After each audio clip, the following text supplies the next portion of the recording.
Hi everyone, it's been a minute. So I had been reading my Bible and reflecting on it. So I'm trying to continue, right? The same process reading Genesis. This is part of an Abraham, Isaac, Jacob series that I started last year.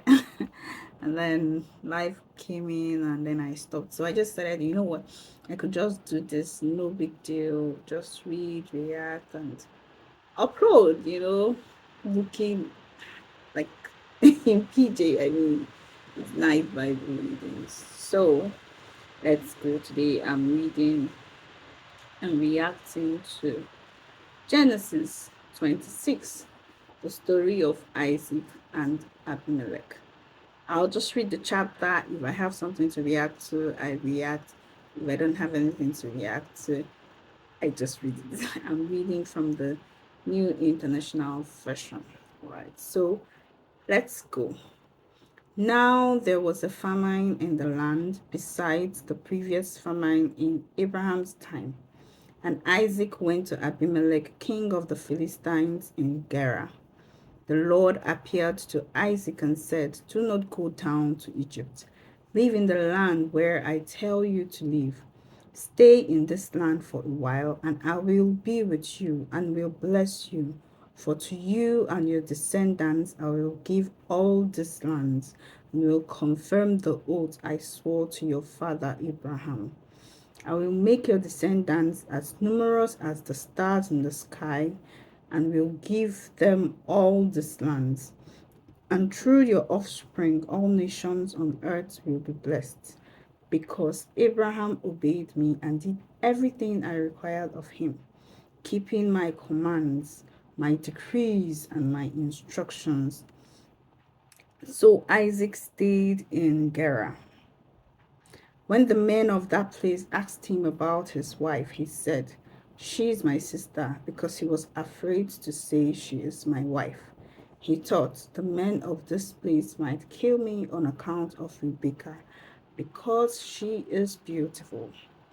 When Isaac had been there a long time, Abimelech, king of the Philistines, looked down from a window and saw Isaac caressing his wife Rebekah.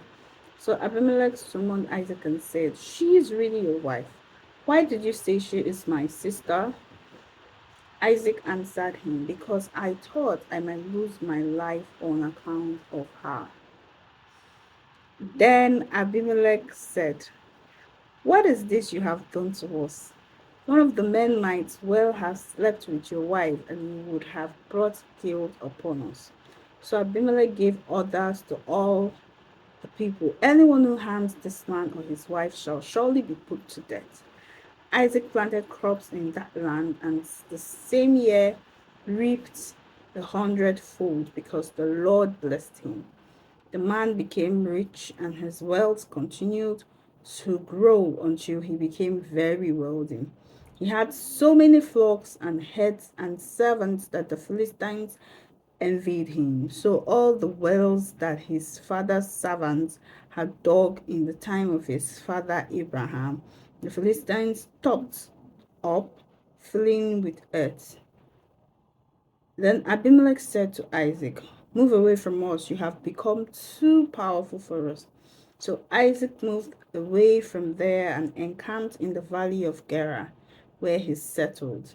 Isaac reopened the wells that had been dug in the time of his father Abraham, which the Philistines had stopped up after Abraham died, and he gave them the same names his father had given them. Isaac's servants dug in the valley and discovered a well of fresh water there, but the herders of Gerar quarreled with those of Isaac and said, the water is ours. So he named the well Esek, because they disputed with him. Then they dug another well, but they quarreled over that one, so he named it Sitnah. He moved on from there and dug another well, and no one quarreled over it. He named it Rehoboth, saying, now the Lord has given us room, and we will flourish in the land. From there he went up to Beersheba.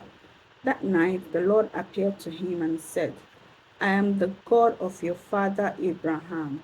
Do not be afraid, for I am with you. I will bless you and will increase the number of your descendants for the sake of my servant Abraham. Isaac built an altar there and called on the name of the Lord. There he pitched his tent, and there his servants dug a well. Meanwhile, Abimelech had come to him from Gerar with Ahuzat, his personal adviser, and Phicol, the commander of his forces. Isaac asked them, Why have you come to me, since you were hostile to me and sent me away? They answered, We saw clearly that the Lord was with you. So we said, There ought to be a sworn agreement between us and you. Let us make a treaty with you that you will do us no harm, just as we did not harm you, but always treated you well and sent you away peacefully. And now you are blessed by the Lord. Isaac then made a feast for them, and they ate and drank. Early the next morning, the men swore an oath to each other. Then Isaac sent them on their way, and they went away peacefully. That day, Isaac's servants came and told him about the well they had dug. They said, We found water.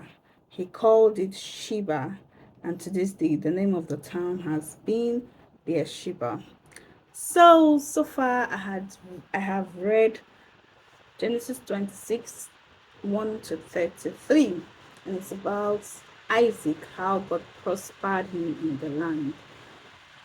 One of the things that is my inspiration for reading this is that I have I have come to love Isaac. Isaac is not popularly preached about in our Christian spaces. Like we have a lot about Abraham, Jacob, but Isaac is usually that missing link that we don't reference. And one of the reasons that I think I like Isaac is because he stands in the gap between Abraham and Israel, right?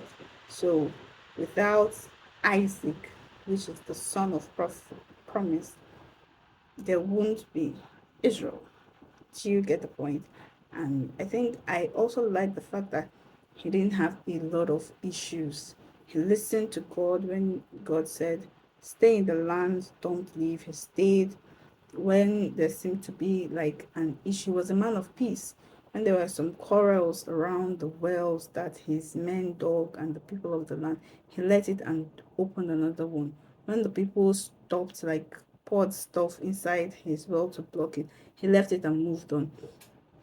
And the beautiful thing is that the people noticed that God was with him. I think that's an excellent takeaway from this read. The fact that God's being with Isaac was visible to people, something very, very recommended. Like, I love that my life is one that shows that God is with me. I think it's a very important thing about life. So, excuse me, I'm going to go ahead and read from 34, and it's just one verse left.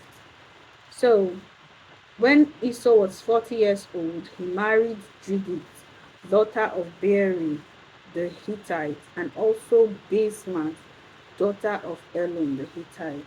They were a source of grief to Isaac and Rebekah.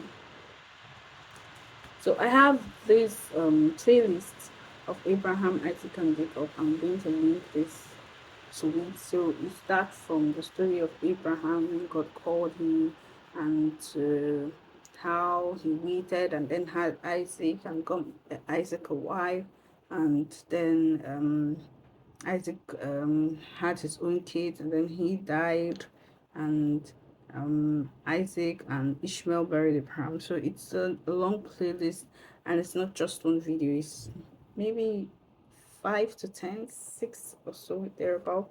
Yeah, so it's something. So this is the end, and it's interesting to know that Esau did not please his parents.